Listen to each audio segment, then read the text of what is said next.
আমাদের লক্ষ্য উদ্দেশ্য জনগণের খেদমত করা, এই ঘুণে ধরা সমাজকে ভেঙে একটা নতুন সমাজ প্রতিষ্ঠা করা।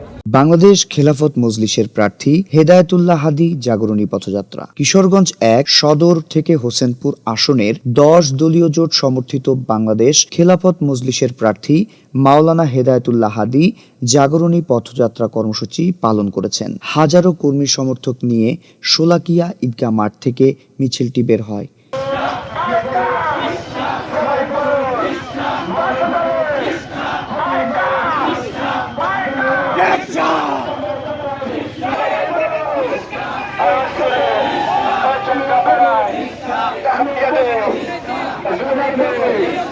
মিছিলটি শহরের গুরুত্বপূর্ণ সড়ক প্রদক্ষিণ করে ইসলামিয়া সুপার মার্কেটে এসে সংক্ষিপ্ত সমাবেশের মাধ্যমে শেষ হয়। এ সময় কর্মী সমর্থকদের হাতে ফেস্টুন দেখা যায়।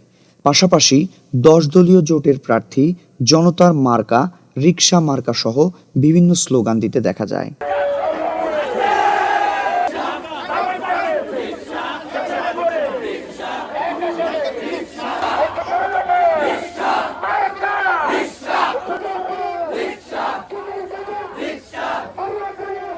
প্রার্থী মাওলানা হেদায়েতুল্লাহ হাদী বলেন, বাংলাদেশকে একটি উন্নত দেশ হিসেবে গড়ে তুলতে আমরা অঙ্গীকারবদ্ধ।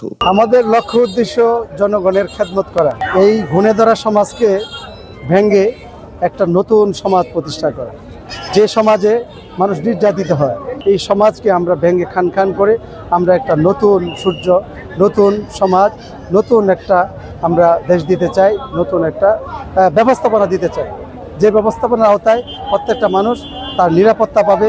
আজকে অত্যন্ত দুঃখজনক যে মানুষ নিরাপত্তার জন্য অনেক সময় আমরা লক্ষ্য করি থানায় যায়, অথচ সেই থানায় গিয়ে তারা এমন কিছু বিষয়ের মুখোমুখি হয় যে তারা মনে করে যে আমার থানায় না এসে বরং দূরে থাকাই উচিত ছিল। অর্থাৎ থানার ব্যবস্থাপনা, থানার যে সিস্টেম, সেই সিস্টেমগুলোতে মানুষ কোনোভাবে নিরাপত্তা বোধ করছে না। আগামী দিনের বাংলাদেশ হবে নিরাপদ বাংলাদেশ, অধিকার আদায়ের বাংলাদেশ।